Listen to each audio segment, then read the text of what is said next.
Саламатсыздарбы, күндү негизги жаңылыктары менен ынтымакта кабарлар маалымат программасы. Студияда Акылбек Орозматов. Алгач бүгүнкүнүн негизги темаларынан кыскача. Ош шаарында мыйзамсыз 17 курулуш бар. Тактаңыздарда бул незаконный курулуш мыйзамсыз болсо 3 күн ичинде алып салыңыздар. Тазалаңыздар.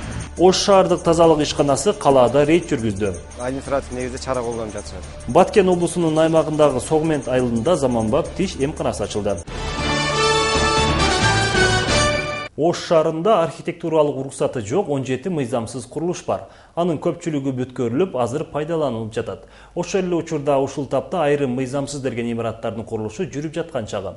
Бүгүн шаар жетекчилиги ушул өңдүү мыйзамсыз курулуштарды текшерип чыкты. Темага кабарчыбыз токтолот. Мыйзамсыз курулуштарга шаардагы Петрова көчөсүндөгү Тоокбай ата чайканасынын ордуна түшүп жаткан 12 кабаттуу турак үйү кирет. Аны мыйзамсыз дээрлеп жатканына тиешелүү документтердин жоктугу себеп болгон. Бирок шаардык архитектура тарабынан курулушка уруксаты бар. Өздөрүнүн айтуусунда бизде бар дейт документ, бирок бизге толук алып келе элек.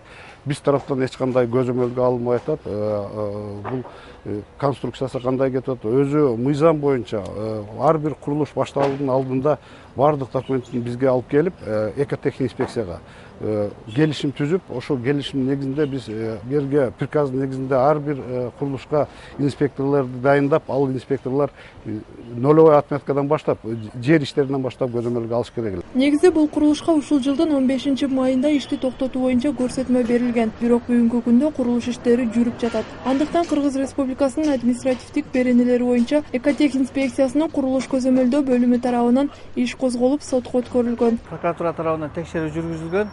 Текшерүүнүн жүрүшүндө жеке атуу болгондуктан Конституциянын 104 статьясынын талабына ылайык частный жеке адамдарга карата юридикалык баа берүү үчүн милицияга өткөрүп берилген. Ош шаардык милициясына. Ош шаардык милициясы тарабынан ал жерде көп кабаттуу үй, эч кандай архитектуралык документтери жок болгондуктан Кыргыз Республикасынын кылмыш жаза кодексинин 350 статьясынын өз билемдик статьясы менен кылмыш иши козголуп, бүгүнкү күндө тергөө амалдары жүргүзүлүүдө. Рейдке курулушка тиешеси бар баардык кызмат өкүлдөрү чыккан. Мыйзамсыз жагын текшерүү үчүн прокуратура кызматы да тартылган. Бул турак үй менен жерин таанышып чыккан соң чара көрүү боюнча тапшырма берилди. Кагаздар бүгүн мыйзамдарын бүт карайсыздар. Бүгүн эскертме беребиз. Эртеңден баштап суусун үзөсүздөр. Мыйзамды кылып. Электр энергияны үзөсүздөр. Biz şahardan bular emniyet satып алып жатса, бардыгын мыйзамдуу сүз иш-аракетке токтотулду. Ал эми Масалиев көчөсүндөгү Мурдагы Мамбактын ордуна курулуп жаткан бул турак үй мыйзамсыз деп эсептелет. Себеби курулуштун архитектуралык уруксаты жок экен. Бирок азыр 4-кабаты тургузулуп калды. Курулуш иштери Модерн стиль ишканасы тарабынан 2012 жылы декабрь айында башталган. Аны токтотуу боюнча шаардык сотко доо арыз жөнөтүлгөн. Бүгүн эртеңки күндөн сезилерлик деңгээл болот, ошондон бүтүп калбасын деп биз акыркы ушундай чектерге барып атабыз. Мына өзүңүздөр көрдүңүздөр, токтойт. Токтогондон кийин эгер керектүү иш кагаздан бизге даярдап берип, соттон алар утчу болсо, ал бир жөн. Азыр ушундай маалымат бар. Ал жөнүндө дагы прокуратурадан иш козголгон. Ал жердин жери мында мыйзамсыз түрдө бирөө менчигине өтүп кетти деген. Жери дагы муниципалдык менчиктин башкармалыктын менчиги болгон да. Азыр Ош шаарында архитектуралык уруксаты жок 17 мыйзамсыз курулуш бар. 4-өсү көп кабаттуу үй болсо, калганы коммерциялык багыттагы кафе, чайкана, соода түйүн, мончо болсо, бир мечит дааны толуктайт. Ал курулуштардын жери шаардык муниципалдык менчикке карайт. Ошолордун катарында Курманжанатка көчөсүндөгү бул кафе да кирет. Умес жер тактап туруп, сноска. 3 күндүк срок.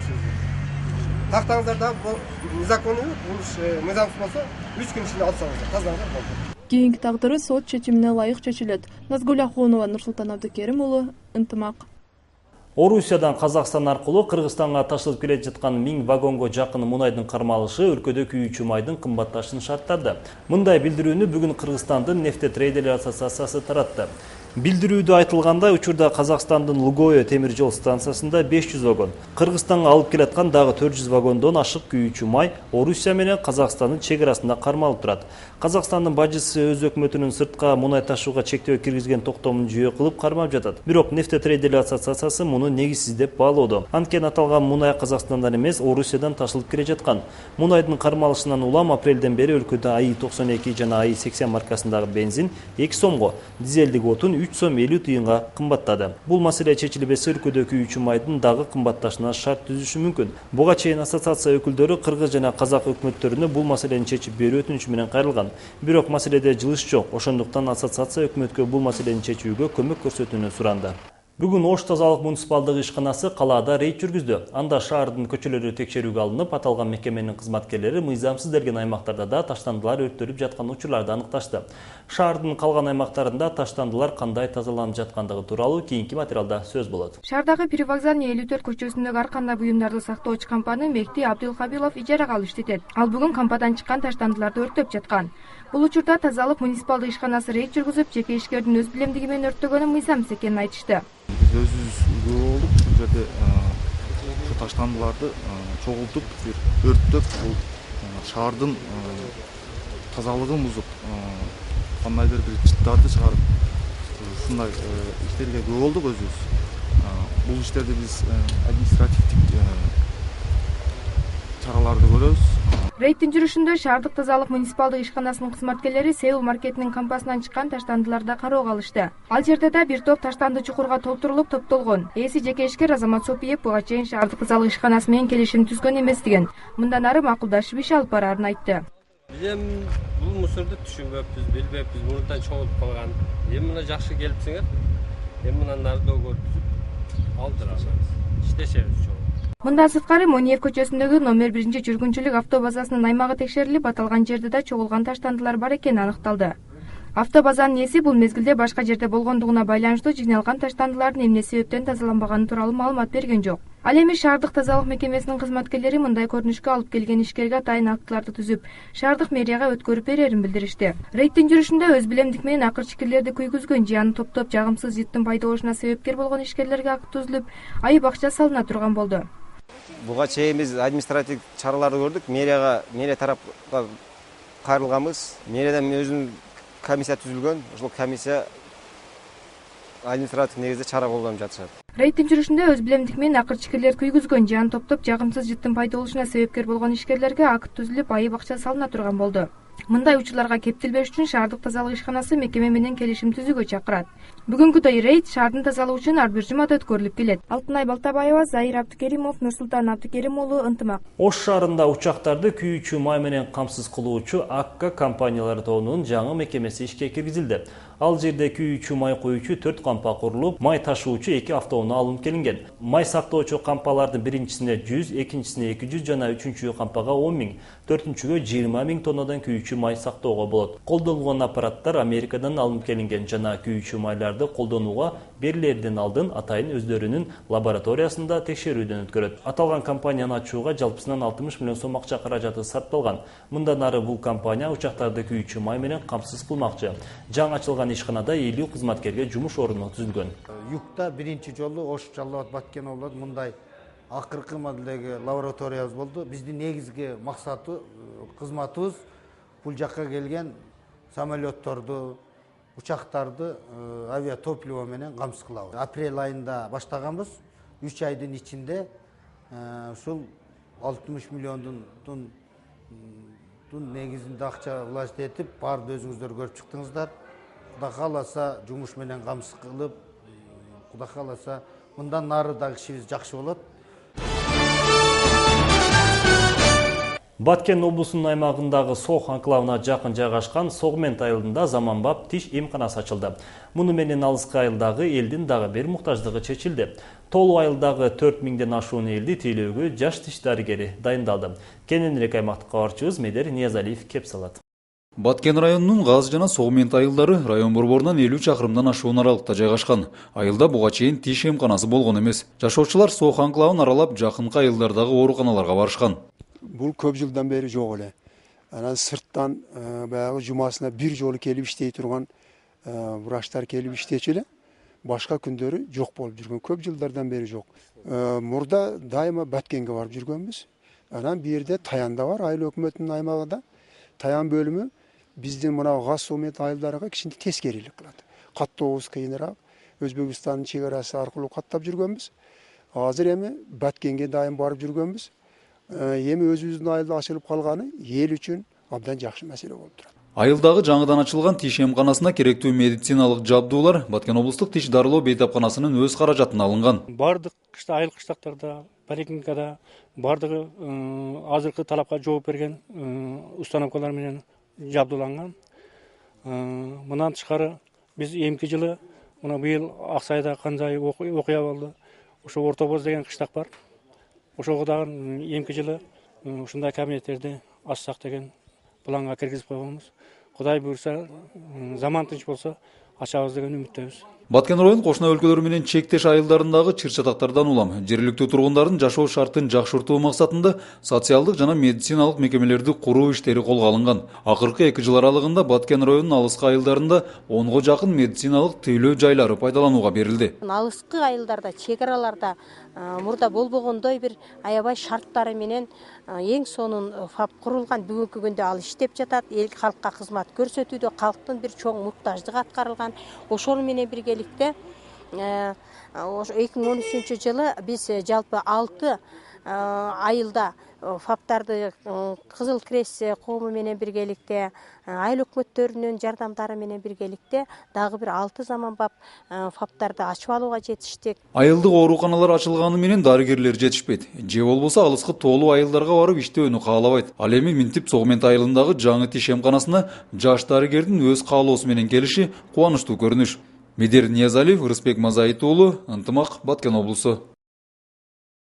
Биздин кесиптешибиз журналист, актер Канат Абдрахманов Кытайда Джеки Чандын продюсерлигин алдына тартылып жаткан Ажыдардын кылычы аттуу киного тартылып жатат. Джокердин ролундагы Канат кинодо мушташуучу сахналар үчүн алдыңкы аскерлердин биринин ролуна тандалган. Фильмдин продюсери белгилүү актер Джеки Чан болсо, режиссеру Даниэль Ли. $60 миллион тартылып жаткан тасма Кытайдагы эң ири бюджеттүү фильм болору айтылууда. Ал чоң экранга 2015 жылдын жазында чыгат. Байыркы Кытай жана Рим аскерлеринин мамилелерин чагылдырган тасмада Голливудтан Джон Кюзак жана Эдриан Броуди сыяктуу атактуу актерлорда рол жаратууда. Канат Абдрахманов аталган фильмге Кытайдагы досторунун сунушу менен тандалып алынды.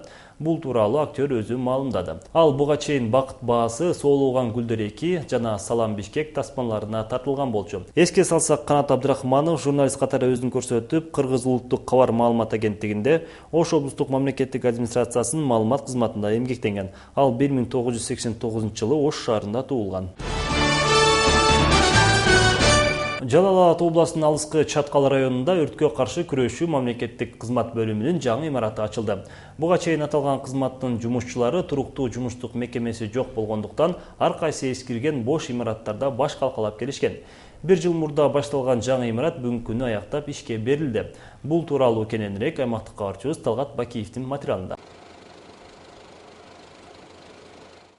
Чаткал районунда жалпы өрткө каршы мамлекеттик кызмат бөлүгү элге кызмат көрсөтүп келет. 1979 жылы зарылчылыктан улам келип чыгып, Канышкыя айылынан номер 81 өрткө каршы кызмат бөлүгү түзүлгөн. Бирок анын атайын имараты болбогондуктан ар кайсы имараттарда убактылуу жайгашып кызмат өтөп келген. 2013 жылдын июль айында аталган ишкананын кызматкерлеринин аракети менен башталган мекеме 1 жыл ичинде курулуш иши аяктап, бүгүнкү күнү жаңы имаратка ээ болушту.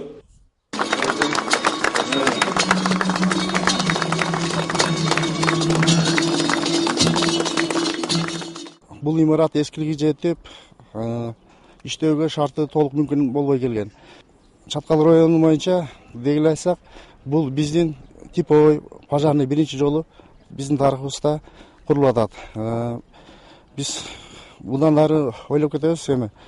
Мындай жаңы имаратта биздин Чаткал районунун тургундарына, халкына өз убагында жардам көрсөткөнгө толук кандуу эмес. Жергиликтүү бийликтин колдоосу менен жана өздүк курамдын күчү менен курулуп бүттү. Бүгүнкү күндө област боюнча биздин өрттөөчүлүк бөлүктөр толук кандуу иштейт деп айтсам болот. Бирок ошол эле учурда өрт өчүрүүчү техникалардын эскилиги жетип, кооптонууларды жаратат. Ал эми министрдин билдирүүсүндө жыл аягына чейин аталган бөлүм дагы бир өрт өчүрүүчү техника менен камсыздалат. Сүйлөшүүлөрдү жүргүзүп, азыр мамлекет аралык документтер бүтөйүн деп калды. Андан сырткары баягы мамлекет деңгээлде дегеле өрт кызматынын техникасы жабдуулугун жогорулатуу максатында жумуштар жүрүп жатат бүгүнкү күндө. Эми бүгүн эртең эле бардыгы жакшы болуп кетти деген алысмын, бирок жакынкы аралыкта ушул мамлекет тарабынан да ушул маселелерди чечүү максатында иштер жүрүп жатабыз. Жол каталы облустан 400 чакырым алыстыкты Тоолуу Чаткал району жалпы 25 000 калкты карамагына камтыйт. Жаңы имараттын ачылышы Талас, Баткен жана Ош облустарынан тиешелүү адистер келип катышып акчалай салымдарын кошту. Имарат жалпылап алганда 1 миллиондон ашуун каражат менен түптөлгөн. Талгат Бакиев, Темирбек Жакыпов, Ынтымак, Жалал Абад облусу. Азыр болсо кезекте эл аралык жаңылыктар, аны менен кесиптешим Элиза Кененбаева таныштырат. Саламатсызбы, Азаттык радиосунун Борбор Азия жаңылыктары менен студияда Элиза Кененбаева. Оогандстанда 14-июнда өткөн президенттик шайлоонун экинчи айланпасынын алгачкы жыйынтыгын көз карандысыз шайлоо комиссиясы чыгарды. Ага ылайык Ашраф Гани жалпы добуштардын дээрлик 56,5% алган. Абдулла Абдуллага 44% шайлоочу добуш берген. Комиссия бирок бул алгачкы жыйынтык экенин, бурмалоолор боюнча арыздар каралгандан кийин акыркы жыйынтык дагы өзгөрүшү мүмкүн деп белгиледи. Шайлоо комиссиясы эки талапкерди тең сабырдуулукка, тынчтанууга үндөдү. Талапкерлер бири-бирин добуш саноо процессине таасир этип, жыйынтыкты бурмалоого аракет кылып жатат деп айыпташууда. Шайлоонун акыркы жыйынтыгы 22-июлга чейин жарыяланышы керек. Ганинин колдоочулары алдын ала жыйынтыктарды түнү бою майрамдап чыгышты. Ал арада Абдулла Кабулда өз жактоочулар алдында сүйлөп, президенттик шайлоодо жеңгенин жана анын жыйынтыгын эч качан тааныбасын жарыя кылды. Тажикстандын бийлиги илимий изилдөөчү Александр Содиковдун кармалышы боюнча билдирүү жасады. Президенттик администрациянын өкүлү анын ишин сот кароого тийиш деп белгиледи. Содиков өткөн айда Тоолуу Бадахшан автоном аймагынын борбору Харок шаарында бейөкмөт уюмдардын өкүлдөрү менен жолугушуудан кийин тыңчылык үчүн айыпталып кармалган. Эл аралык укук коргоо уюмдары изилдөөчүнүн кармалышына камтамасын билдирүүдө. Содиков болсо Канаданын Торонто университети жана Британиянын Эксетер университетиндеги доктордук иши үчүн Борбор Азияны кыдырып жүргөнүн айткан. Пакистандын Пешавар шаарында түндүк Вазиристандан агылган качкындарды каттоо борбору ачылды. Борбор жер которгондорго жардам берүүнү тескөө максатында түзүлгөн. Буга чейин гуманитардык жардам уюштуруу иштери коррупциялык жаңжалдар менен коштолуп келген. Расмий маалыматка караганда, Пакистан армиясы 15-июнда түндүк Вазиристанда аскерий операция баштагандан бери 700 миңге чукул киши үй жайын таштап кетти. Казакстанда Астана шаарынын башчысы Имангали Тасмагамбетов коомдук транспортко жол кирени көтөрүүнүн зарылдыгын түшүндүрдү. Мэрдин айтымында автобуска билеттин баасы 2008 жылдан бери көтөрүлө элек болчу. Андан бери болсо күйүүчү май, техниканын тетик шаймандары кымбаттап, автопарк кызматкерлеринин маяналары дагы көтөрүлдү. Тенгри Ньюс агенттиги жол кирени көтөрүү боюнча коомдук угуулар өтүп, андан кийин шаар кеңешинин мүчөлөрү тарабынан талкууланарын маалымдайт. Азыркы учурда казактардын баш калаасында автобуска жол кире 60 теңге же 20 сом, маршруттук автобустуку болсо 65 теңге же 22 сомду түзөт. Алматы 2022 жылкы кышкы олимпиаданы өткөрүү үчүн таймашат. 8 жылдан кийин өтчү олимпиаданы өткөрүүгө атсалыша турган финалисттердин тизмесине Алматы, Бейжин жана Осло шаарлары киргенин эл аралык олимпиада комитети кабарлады. Талапкерлердин калгандары таймашка катышуудан өздөрү баш тарткан. Эми 3 талапкер шаар 2015 жылдын январына чейин кышкы олимпиаданы кабыл алуу боюнча кеңири планын сунуштоосу керек. Жеңүүчү келээрки жылдын 31 июлунда Куала-Лумпурда жарыяланат. 2022 жылкы кышкы оюндарды өткөрүүгө алгач 6 шаар атсалышкан. Кийинчерээк Стокгольм, Краков жана Львов таймаштан чыккан. Ушул жана башка жаңылыктарды сиз биздин интернеттеги сайтыбыздан тапсаңыз болот. Дареги Азаттык Чекит KG. Саламатта калыңыздар. Футбол боюнча Кыргызстан чемпиондугуна 4 команда атсалышат. Топ-лига командалары арасында Кыргызстан чемпионатынын экинчи этабынын катышуучулары аныкталды. Кыргызстандын футбол лигасы маалымдагандай, турнирлик жадыбалдын лидерлери 14 оюн өткөрүп, алдын ала экинчи этапка өтүшкөн. Чемпионаттын лидери Дордо 37 упай, Канттык Абдышата 33 упай, Алга 27 упай чогулткан. Оштук Алай дагы 2 оюн өткөрүшү керек. Бирок чогулткан упайы 22 жетип, Алай алдын ала эле экинчи турга өтүп алган. Эске салсак, былтыркы жылы топ-лига чемпионатына өзгөртүүлөр киргизилген. Эми ал 2 этаптан турат. Биринчисинде 8 команда алдыңкы 4 орун үчүн күч сынашат. Биринчи этаптын мыкты 4 командасы Кыргызстандын чемпиону титулу үчүн иш-ара 2 айланпа ойношот. Калган командалар 5-8 орундар үчүн ойнотушат. Сіздерге жеткирүүгө үлгүргөн акыркы маалыматтарыбыз мына ушулар болду. Ушул сыяктуу жаңылыктарды Ынтымак чекит KG сайтынан окуп, Ынтымак радиосундагы транзит программасынан уксаңыздар болот. Алда сиздерди эртеңки күнгө алган аба ырайы тууралуу маалымат күтөт. Ынтымактан алыстабаңыздар.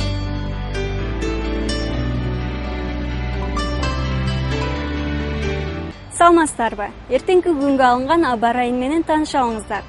Кыргыз гидрометтин билдирүүсү боюнча 10 июлда республикабызда жаан-чачын күтүлбөйт. Шамалдын ылдамдыгы секундасына 1,6 метрге жетет. Абанын температурасы Баткен облусунда түнкүсүн 15-20, күндүзү 30-35 градус жылуу. Ош облусунда түнкүсүн 19-24, күндүзү 33-38 градус жогору болот. Жалал-Абад аймагында түнкүсүн 19-24, күндүзү 33-38 градуска чейин жетет. Нарын облусунда түнкүсүн 8-13, күндүзү 27-32 градус жылуу. Талас облусунда түнкүсүн 12-17, күндүзү 31-36 градуска чейин көтөрүлөт. Ысык көлдө түнкүсүн 8-13, күндүзү 22-27 градус жогору болот. Чүй өрөөнүндө түнкүсүн 17-22, күндүзү 33-38 жогору болот. Борборубуз Бишкекте жаан-чачын күтүлбөйт, батыштан соккон шамалдын багыты өзгөрүлүп турат. Илдамдыгы секундасына 1,6 метрге жетет. Абанын температурасы түнкүсүн 18-20, күндүзү 35-37 градус жылуу болот. Ал эми Ошто 10 июлда жаан-чачын күтүлбөйт. Түштүк батыштан соккон шамалдын ылдамдыгы секундасына 1,6 метрге жетет. Абанын температурасы түнкүсүн 19-24 градус, ал эми күндүзү 33-38 градус жылуу болушу күтүлөт. Сиздер 10 июлга болгон аба ырайы менен тааныштыңыздар. Аны мен Нурсулу Маматшарип кызы тааныштырдым. Толугураак маалыматты 3W чекит ынтымак чекит KG сайтынан алсаңыздар болот. Саламатта калыңыздар.